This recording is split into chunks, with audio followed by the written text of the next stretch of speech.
Hello everyone, this is Sarah and Saif, real estate agents in Windsor, Ontario, Canada. And today's video is going to be it's going to be about the pros and cons of investing your money in real estate versus in the stock market.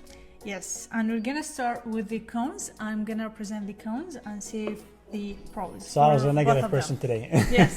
If you want to reach us out, our number is going to be right here, and make sure you follow and subscribe if watching from YouTube. Yes, and if you have any questions, you can let us in the comments on Instagram. Okay, so I'm gonna start with the real estate cons.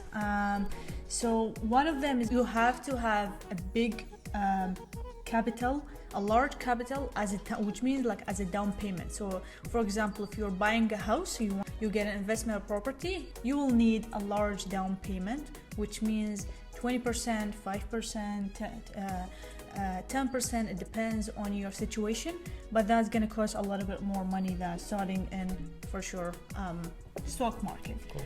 At the same time, you will need some more time on maintenance, management. So if you have an investment property of 2 or 3 units, maybe 5, 6 units, you will need a management company, or maybe yourself going to be the manager of this company, and you have to take care of it basically. And at the same time, if you decided to even buy it, like buy a property or maybe sell this property that you have, it will take a little bit of time. It will take a couple of months until you sell your property, or maybe taking a little bit of time to establish your credit and your down payment to buy your investment property. Right, because like just a closing date could take like 2 months to get the closing date for someone to close the whole deal. And saving for your down payment will take. And saving, of course, that's another thing. Yeah. So let's go now to the pros. So one of the pros is that like investing in real estate is the safest investment, because real estate always go up. I'm not talking about like the short term, like couple months, but in the long term. Real estate has always made people money, because whatever you buy, it's just going to go up in value within a few years. And that's what happened like within the last forever. Like if you bought a house 10 years ago, it's better. If you have bought a house 20 years ago, it's even better. So even 5 years ago, that's a great deal. So everyone's making money by just buying real estate and holding on them. And the other thing is there's more than one way to make income. Number one, you're making money of appreciation, which is just I was saying, the price of the real estate will go up. That's appreciation. And also it's by rental. So if you're buying a rental property, you're going to be making money on rentals. Like without even working, you're busy with your own work, people who live in your house paying off your mortgage, and also making you some cash flow if you're putting the right down payment and everything. I would say at the end of the day, comparing real estate to stock market, it's gonna be, of course, 100% the real estate is gonna win that challenge, because even if there's a little bit of, you need a little bit of more time investing in real estate, but it's going to be a lot safer than just investing in stock market. Right. And so also like it is a real asset, so you'll never lose it. Like I'm sorry, I'm going to talk about the cons of the stock market, which you can actually lose all of your money, and that's never going to happen with real estate. Even if the house is going to get burned, you have insurance going to cover for it. Yeah. So this is never going to happen with you with owning a real estate. That's not a problem. And also it's not easily manipulated. So there's no such thing as like you sleep on the weekend and you just wake up on Monday and your company reported income and you have lost 50% of your investment. That's never going to happen. Usually with real estate, it takes months and years for something to change, and it cannot be just like this. Which it's happening right now for the interest rate. Even if the interest rate was getting a little bit higher every month, it takes 6 to 5 months until the market is really affected by the interest rate hikes. Right. Yeah. I'm gonna start with the cons. I love this part. The cons of stock market. So basically, everybody knows it's a risky investment.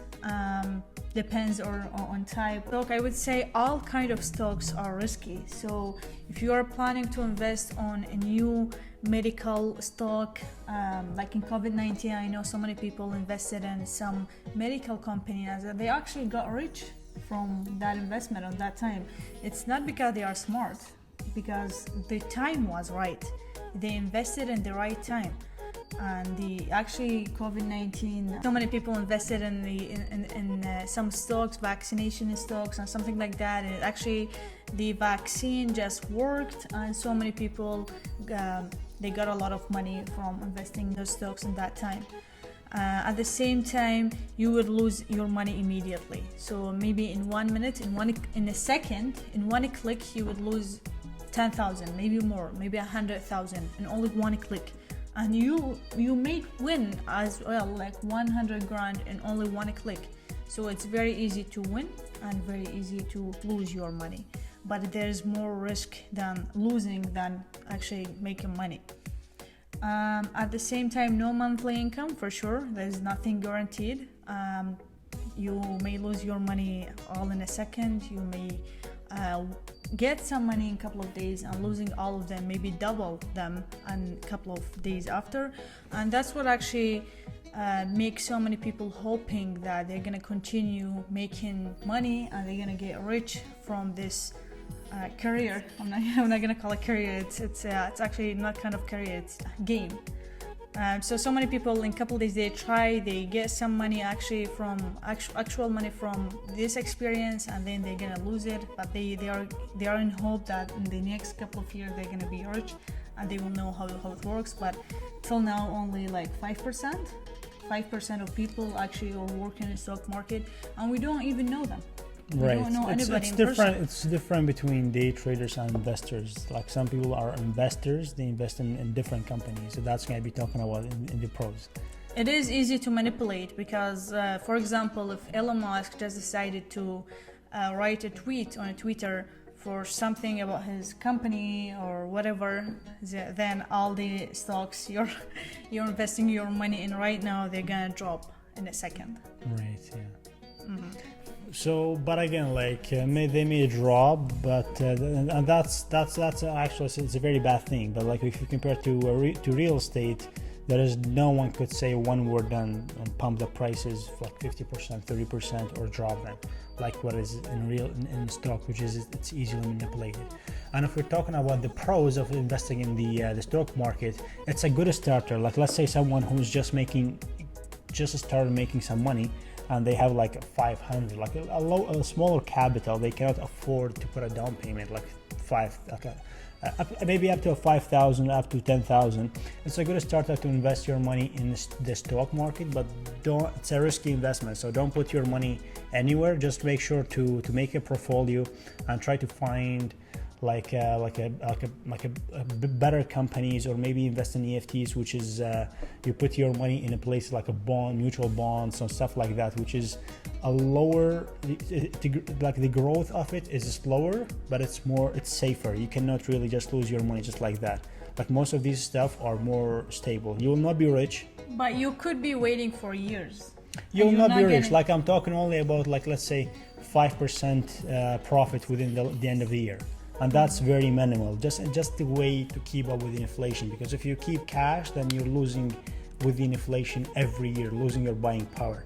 But if you put your money in a mutual bonds or something like that, it's a better way, and it's even better than keeping your account money in a saving account. But again, you need to find like a financial advisor. You need to find someone who knows about this stuff and where to put your money. Because in most cases, you're gonna lose it all.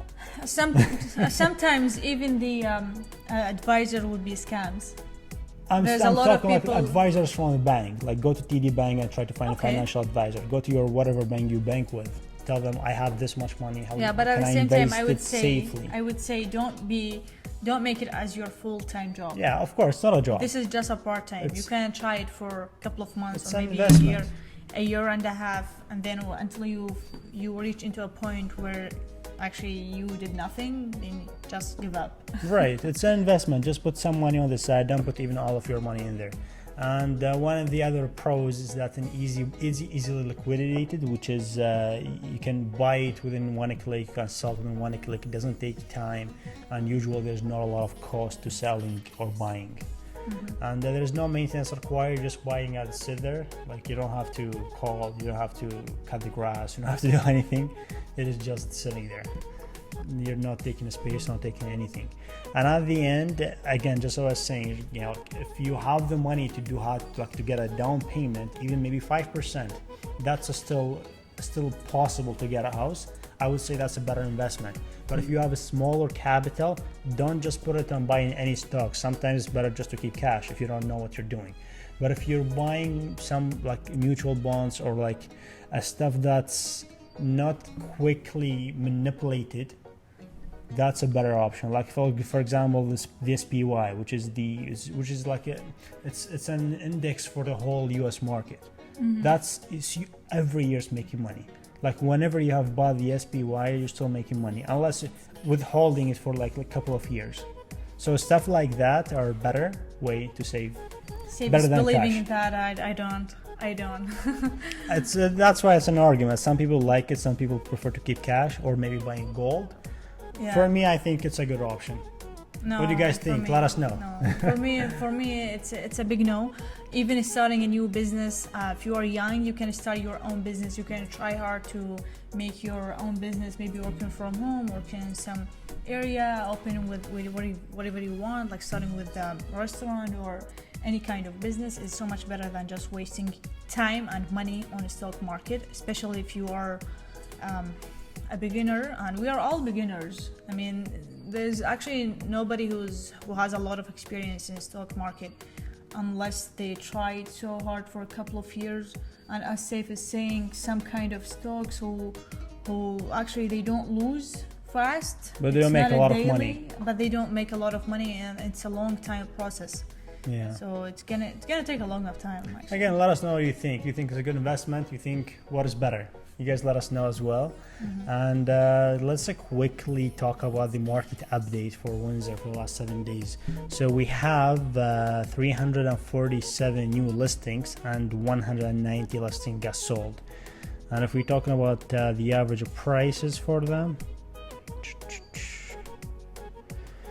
so average listing price is 676, and there was something was listed for 9 million. That's what brought it up this high. So it's kind of close to last week. Yeah. So they are kind of close at the same time. Like right now, the market is a little bit slower than usual because of the interest rate hikes that happened like 2 weeks ago. And right now, maybe they're gonna announce another hike for the interest rate as they are. There is one which is it's an increase in the US, but we're not sure if they're gonna increase in Canada Probably. as well. They did an increase in the US, but most likely they might do that in Canada as well. But this is what usually happens. Yeah, if US increase it, then Canada gonna increase it. Yeah, but nobody knows. I would say the market is still strong. Like we're still seeing a lot of offers on homes, and a lot of stuff are getting sold, especially the things under 600. If you go above the 6, they are slower because the mortgage is getting expensive. Exactly. Anything above 6 is staying in the market for a little bit longer than expected. Yeah, that's a good point, because so many people are thinking about their monthly mortgage and they're planning to get cheap houses right now. So as Saif said, like any house that above 600 they consider as expensive house. Yeah. In Windsor. Yeah. If we're in the GTA, then we'll be saying like anything under 1.5 is not expensive. No, 600 doesn't get you anything in GTA unless if it's a 1-bedroom condo. Right. And so like the average selling price for the last 7 days was 554. So again, there was something sold for 90. That's most likely it's a land, a business or a land. That's why it's dropping the price. But we're anywhere between 550 and 600 for the last 7 days. Yeah. Interest rate is stable, saying same thing where it is. Yeah. And I guess we're at the end of it. So anything like that? No, I think that's it. If you have some ideas, you want us to make some videos about it, you can let us know as well so we can have more ideas. And yeah, that's about it. If you guys have any questions, reach us out. Our number is going to be here. Make sure you subscribe for watching from YouTube and Instagram. Also can follow on Facebook as well. And we'll see you guys in the next one. In the next video.